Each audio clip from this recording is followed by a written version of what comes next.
Old Luce was my student advisor at Wooten, another school I was kicked out of. I invited him to have a drink with me at the Wicker Bar.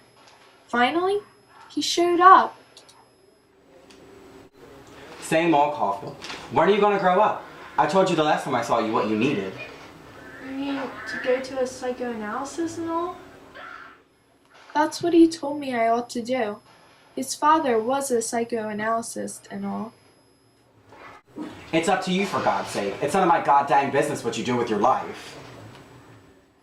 And then he left. I sat there getting drunk. I didn't feel too drunk anymore when I went outside. I started walking to the park, to the little lake, to see where the ducks were. When the weather's nice, my parents go quite frequently and stick a bunch of flowers on old Allie's grave. I went a few times, but I don't enjoy seeing him in that cemetery. And when it rains, all the visitors can get in their cars and go out to dinner. Allie can't. It's not too bad when the sun's out, but the sun only comes out when it feels like coming out.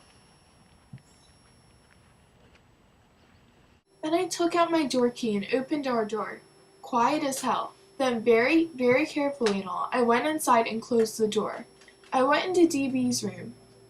I was afraid my parents might barge in on me, so I woke Phoebe up because she liked to stay there when he was in Hollywood.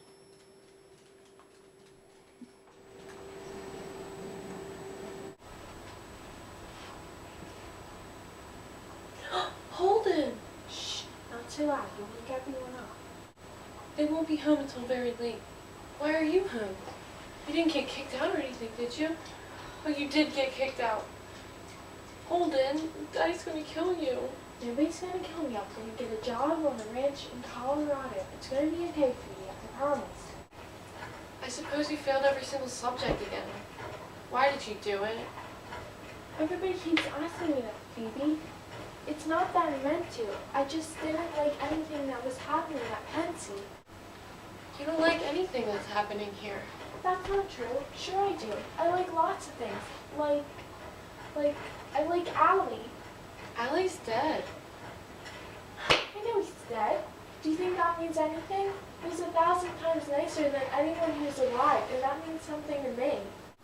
What are you going to be when you grow up? You know that song, If a Body Catch a Body Coming Through the Rye? It's if a body meet a body coming through the rye. I thought it was if a body catch a body. Anyway, I keep picturing all these little kids playing this big game in a field of rye or something. Thousands of little kids, and nobody big is around.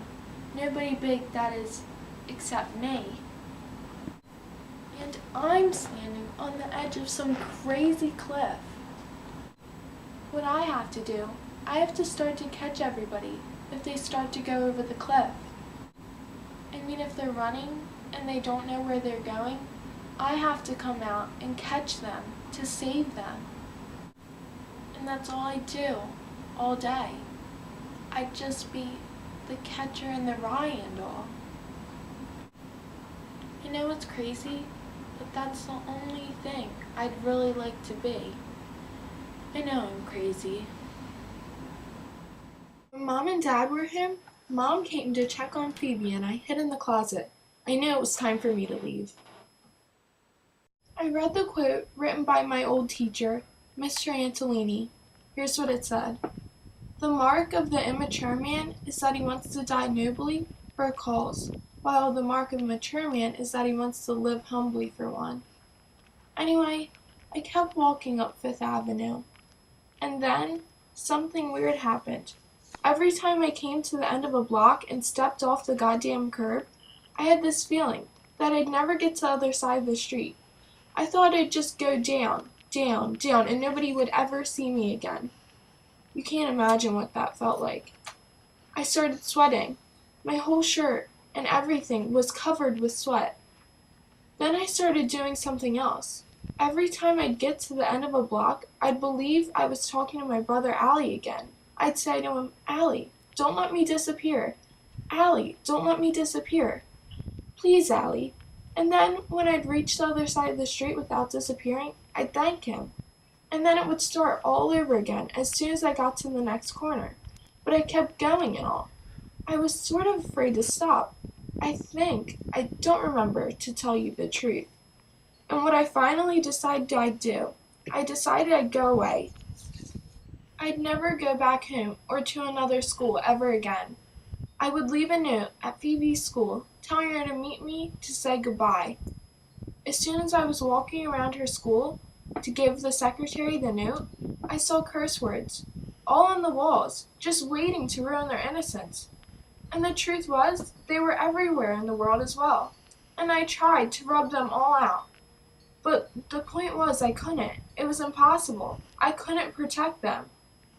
So, the secretary, she promised to give Phoebe my note, which said to meet me at the museum at 12 o'clock. And then finally, I saw her, and she had a suitcase with her.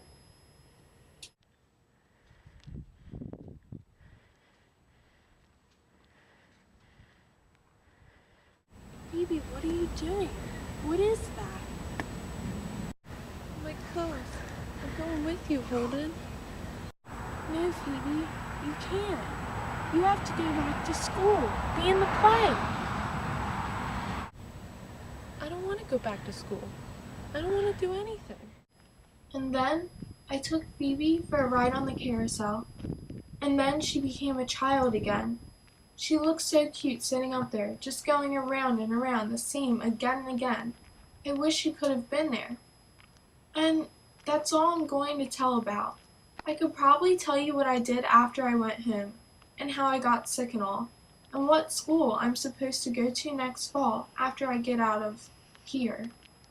But I don't feel like it. I really don't. That stuff doesn't interest me too much right now.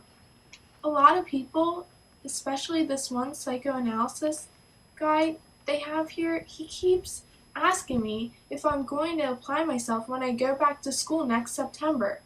It's such a stupid question in my opinion. I mean, how do you know what you're going to do until you do it? The answer is you don't.